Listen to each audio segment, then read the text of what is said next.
Welcome to Pancakes and Politics Overdrive, presented by PNC Bank. Presenting partner, Business Leaders for Michigan. Today's sponsor remarks will be presented by Jeff Donofrio, President and CEO, Business Leaders for Michigan. Hello and welcome to this edition of Pancakes and Politics Overdrive. Business Leaders for Michigan is proud to partner with the Michigan Chronicle and with Hiram Jackson on bringing these important conversations to you. The individuals that you'll see in just a few minutes and the topics that are presented really represent the future of Michigan, what we need to do to become a better state, a more competitive state. Our members, including those who are really from the largest employers, the largest universities in our state, are laser focused on how we make Michigan a top 10 state. They represent 40% of our state's economy, 500,000 employees, and more than $1 trillion of investment in our state. At Business Leaders for Michigan, we feel very strongly that our state's future is bright, that together we can make any problem disappear. That's why we've issued the Compete to Win plan, our plan for the state of Michigan, how we become a top 10 state. We hope you'll take a look at businessleadersformichigan.com. And again, thank you for joining today. Stay tuned for an important conversation.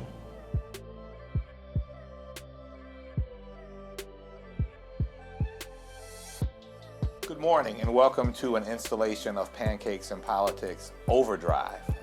Very honored this morning to be joined by a very dear friend and our Wayne County executive, Mr. Warren Evans. Good morning, Warren. Good morning, Dennis. First and foremost, you got a terminal named after you at the airport, which I happen to think is an amazing honor. Full transparency, as you're aware, I sit on the Airport Authority Board, and we voted unanimously for that naming, but I happen to think that it was incredible and an incredible idea to name it after you now. Very often, airport terminals, buildings, statues are erected for people when they're no longer with us. And so I know you felt honored, but tell us about what that means to you and your family to have that done for you, still with a lot of years left in your career. Well, honored and humbled. It's an amazing kind of honor, and I think the thing that sticks the most with me is young kids of color, particularly my grandkids and kids, right. but kids universally. And you've seen this too. Once they've seen someone accomplish certain things or be in a certain place of some prominence, they feel much more like they can reach out and grab it. Absolutely. And I think that's a tremendous part of it. And my family's been a significant part of the fiber of Detroit for 100 years, and so having my middle name in there too was important for me. Yeah, I think it's fantastic.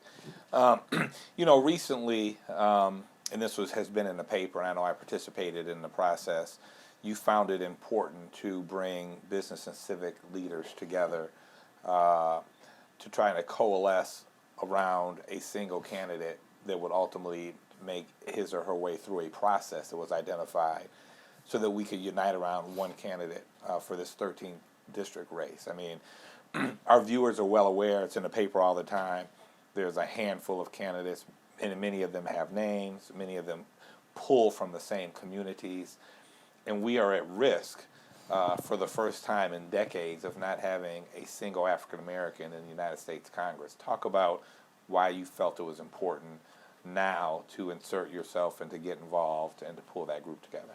Unfortunately, because of what we still see, today, which is a real diminution in our political strength, and the fear that we might be the first state, in a long time with no black congressional person, I think was a real problem. But I think the main thing was to try to get together a group of people who would try to work out a consensus first. You can always have a fallback position, which is you don't find a consensus and then you have your free-for-all. Right. But to start from the premise of the free-for-all, I think, is problematic. It has been for a long time.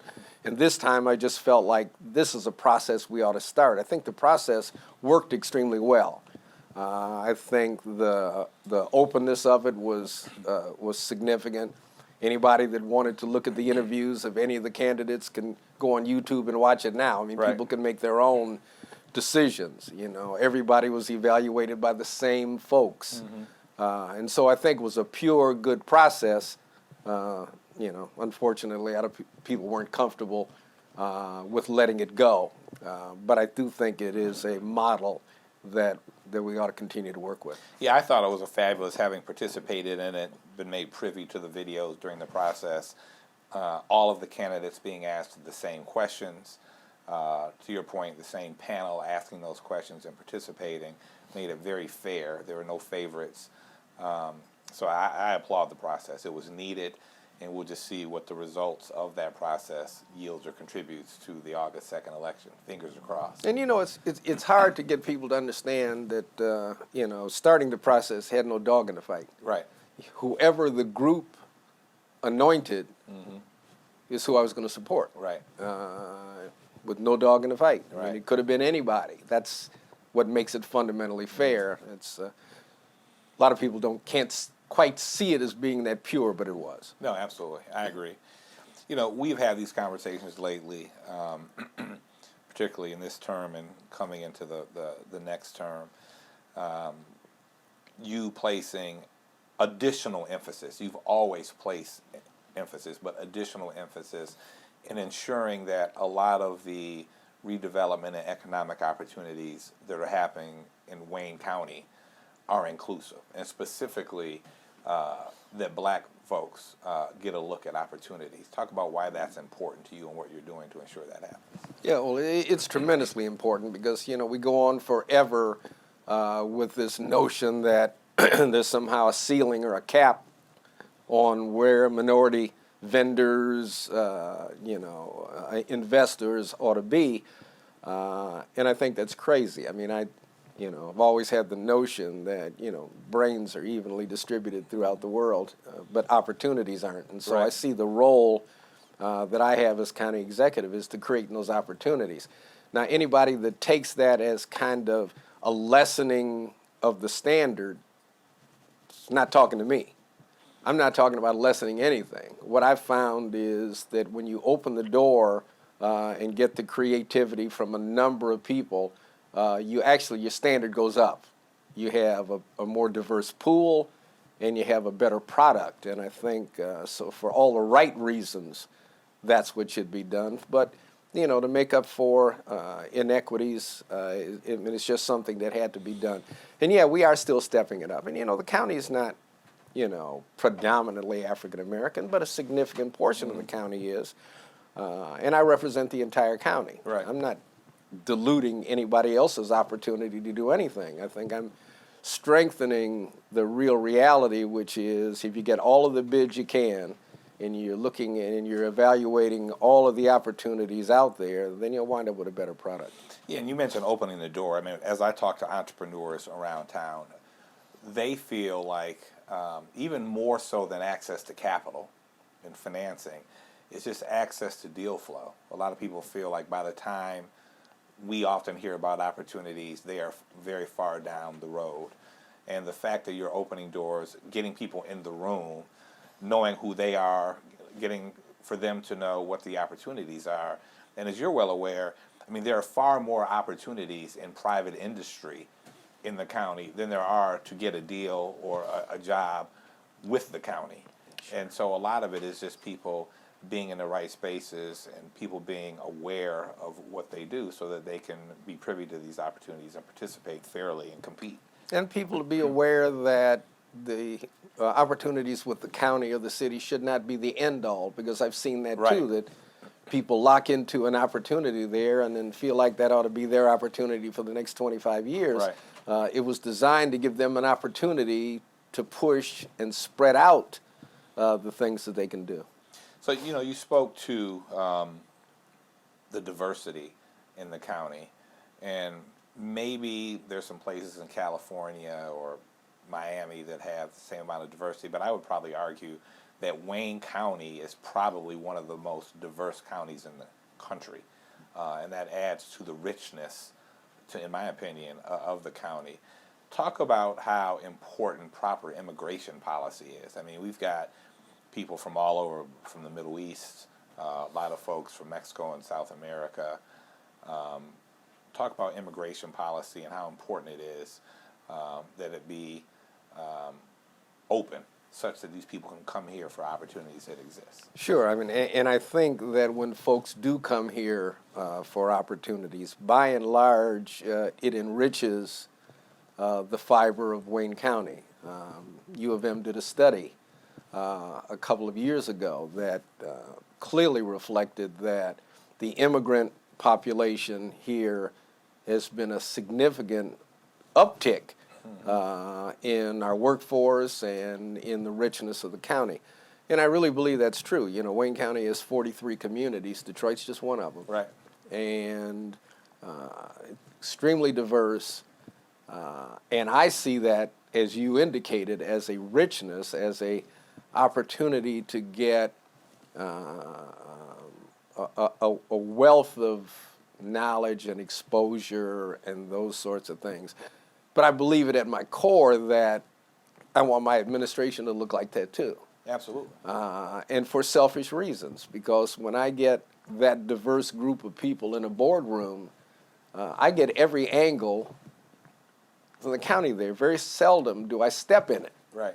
And the reason I don't step in it is because I have someone there to say, wait, did you look at this? Did you Right. think about this? And I just think that's critically important. And most of those folks that I've gotten have been younger people.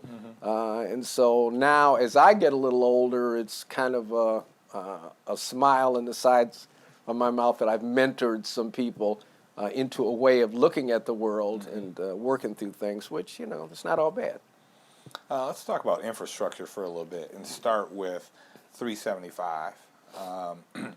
It has been, I happen to believe that it will be a great thing to have it raised up and to have access across from Lafayette Park over through Greektown and the connectivity that will happen.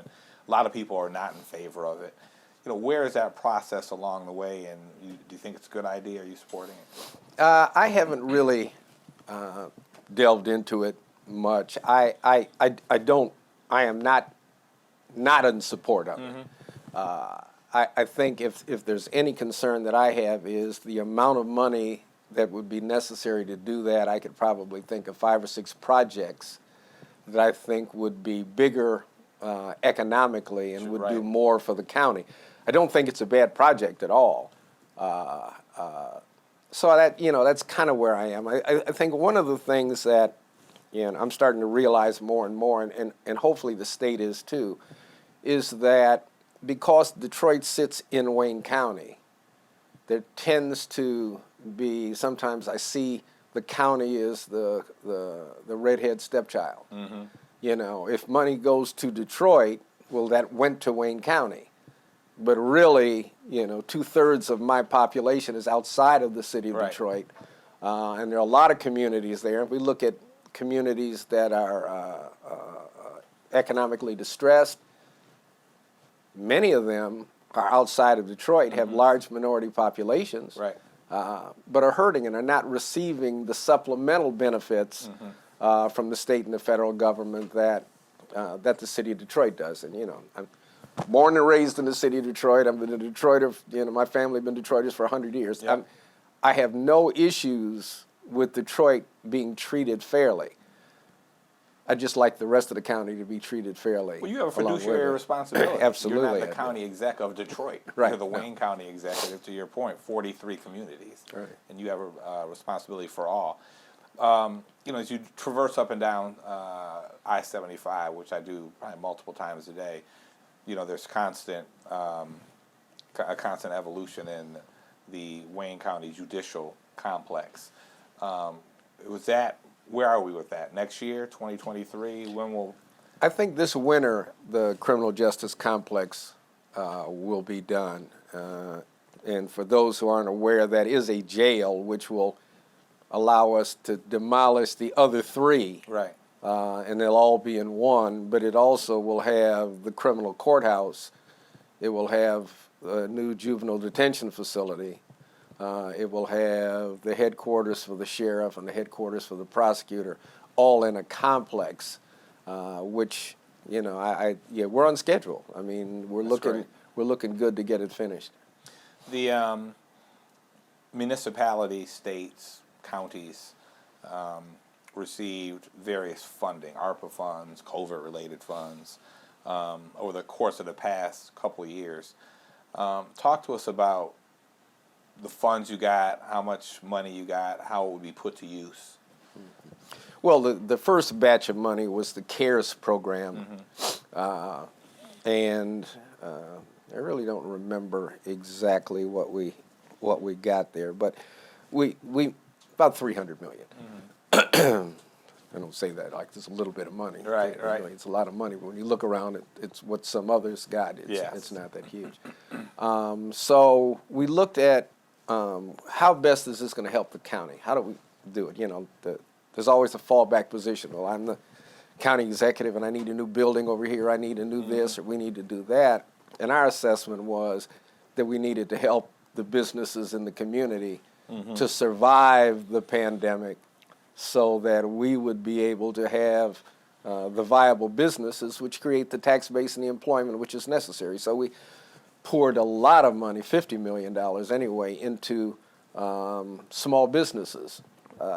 And I think as I go around and talk to people, it helped an awful lot because just by the nature of the size of the county versus the federal government, the ability to turn around and get the money to people was important. And you know, you get a small business, the rent's due on the first of every month. Right. And so to be able to do that was important. And those businesses were saved, many of them, about 50-some% of those were minority businesses, were able to keep their doors open. I mean, you know, some people do fold, but a lot of people were able to. And so we've seen this through history. You know, you hit a bad time and the minority businesses go under, and then we spend 20 years talking about how we need to have more minority businesses. Right. The way to do it is to stabilize the ones that are there and build on that if we're trying to get where we'd like to go. And so I think that helped an awful lot. We also did a lot with, you know, rental relief, you know, for you know, persons, individual people, people who worked in the healthcare industry and the food industry, and those that were taking a hit, not healthcare. They were all working the food industry and that, and to help to supplement their income through a tough period of time. So I think we did good things with the initial money. The ARPA money, which is the money that we're assessing now, you know, the main emphasis for me is for workforce development and job attraction. You know, at the end of the day, we've got a great county with railroads, with world-class airports, with freeway system that makes all the sense in the world, and land still available, particularly around the airport, where there is real development that will create job opportunities and will help to build the entire region by, for example, Willow Run Airport, to be able to do something there. It's a great airport, but it doesn't have nearly the cargo capacity that it could have if we just work it right. And so the goal is to use that money as a multiplier to create additional jobs, additional industry, and a lot of that is infrastructure work. What I'm finding now is that, you know, people will throw up a building, a big investor will come in and throw up a building in 2 weeks. It's the infrastructure around it that makes them say, maybe this is not where I want to go, because that gets caught up in the bureaucracy, and when are we going to be able to get this ramp created, or when are we going to be able to, you know, do the sewer piping? You know, it's a whole different thing. And the problem is they don't leave us to go somewhere else in Michigan. They leave us to go to another state. Yeah. I mean, that really, the business attraction piece is so important. And it's really, it's not the sexy big glass building downtown, but you will never get there without the infrastructure that you don't see. Absolutely. And that is to me, if I was in your seat, that is much more of the legacy that will be left behind. And it won't be, I mean, you got to airport, so you're good, the name, but that is the stuff that people who know and understand, they will say that the infrastructure was put in place, and all of this stuff that is happening years down the line is happening because of that infrastructure. And the jobs that are created as a result can tie directly back to that. Yes. And you've got to have that vision as a leader, because it is it's sexier and easier to go to a bunch of ribbon cuttings, right, and to give a little money here and a little money there to developers, but to plan it out, Right. with Create your some substance. substantively, and to sit around with your diverse cabinet and say, okay, what do we think we need to do for the long-term position of the county? Right. Is very important.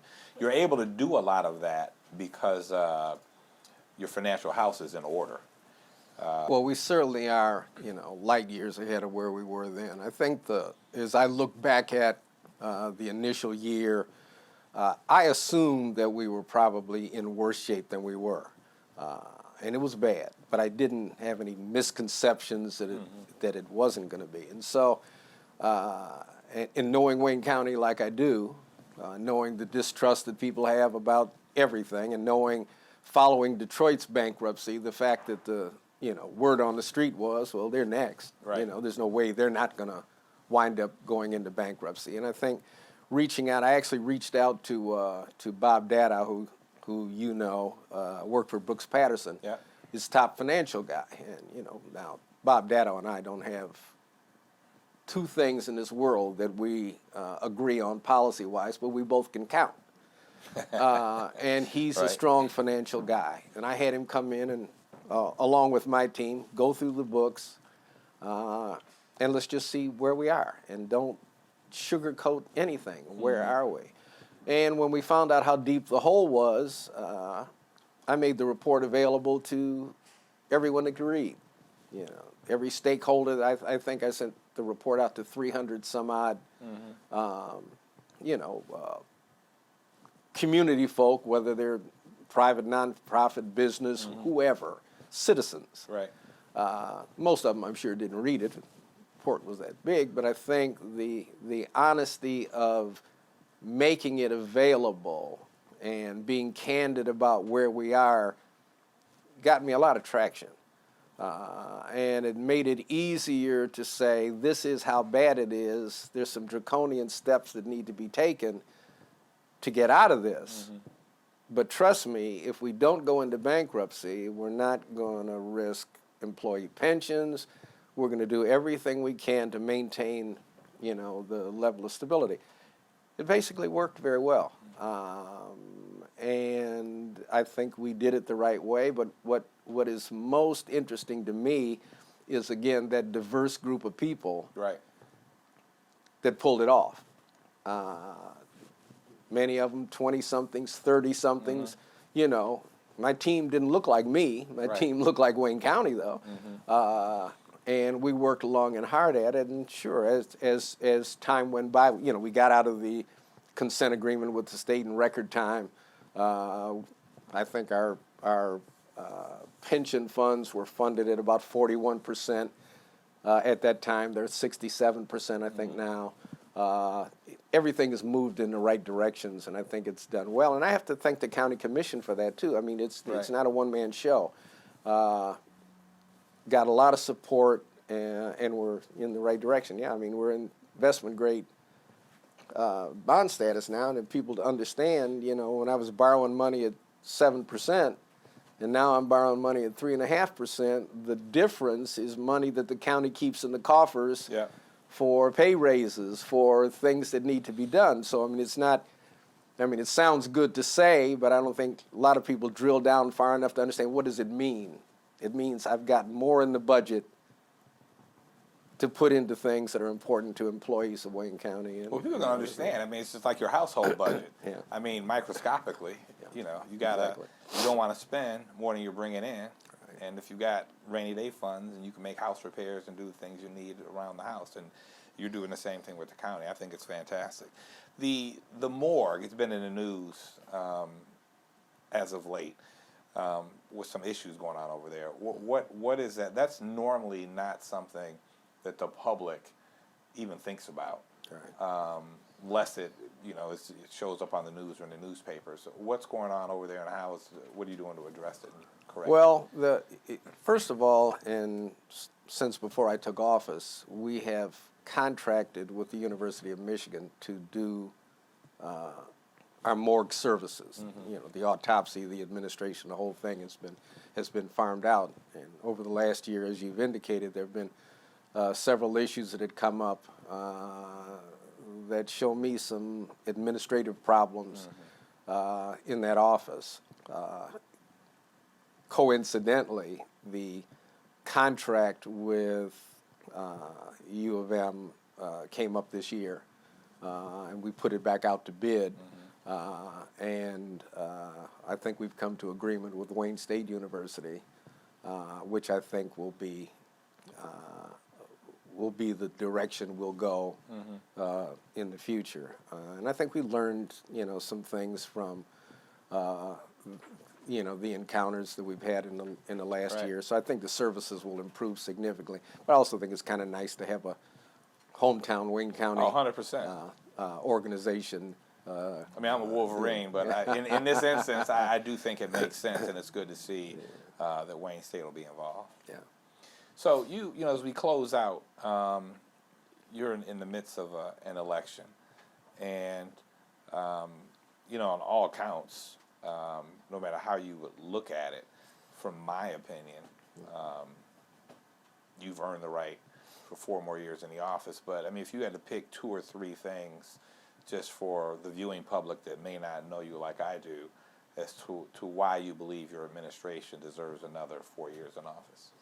Yeah, well, I think the financial turnaround, number 1. I think number 2, our view of us being an assist agency to other communities and to citizens, different than the worldview that I grew up in Wayne County. Wayne County's like the 800-pound gorilla, and you kind of walk around on the other smaller communities. I've never had that view. My view is, yeah, we're an integral part of a lot of communities, but community has its own it, and my job is to support the it. Now, I'm not going to do it in a dumb way, Right. But I think if people view Wayne County as a place with 43 communities, all of them have their special whatever, it's a good place to live. We've done an awful lot of work in our park systems. In our park systems now, you can get on a bicycle and ride from Trenton, all the way through the rest of the county. Right. Upgrading, the parks, I think, has been significantly important. And we're seeing from the pandemic what we already knew, which was tremendous disparities in health care. And we're going to really work in the next few years on obesity and hypertension and those things, trying Mental health. Mental health, absolutely. Well, there's a mental health board, but it is an issue. To try to improve substantially in those areas, not something to spend money on that we'll all be panicking about, what do we do when the money runs out?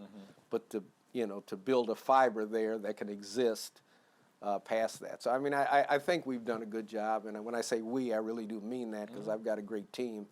And we're going to campaign hard and do what we have to do. You don't know any other way. I don't know it any other way. We appreciate you being here at Studio 1452, and I know Hiram appreciates you spending the time to come sit with us. And to our viewers, I hope you enjoyed the conversation. And Mr. Executive, we're happy that you've been here. No, thank you. Enjoyed being here. All right, have a good balance of your day. Pancakes and Politics is brought to you by PNC Bank, General Motors, and the Knight Foundation. Presenting partner, Business Leaders for Michigan. Platinum partners, Walker Miller Energy Services, Rocket Mortgage, Signal Restoration Services, and DTE.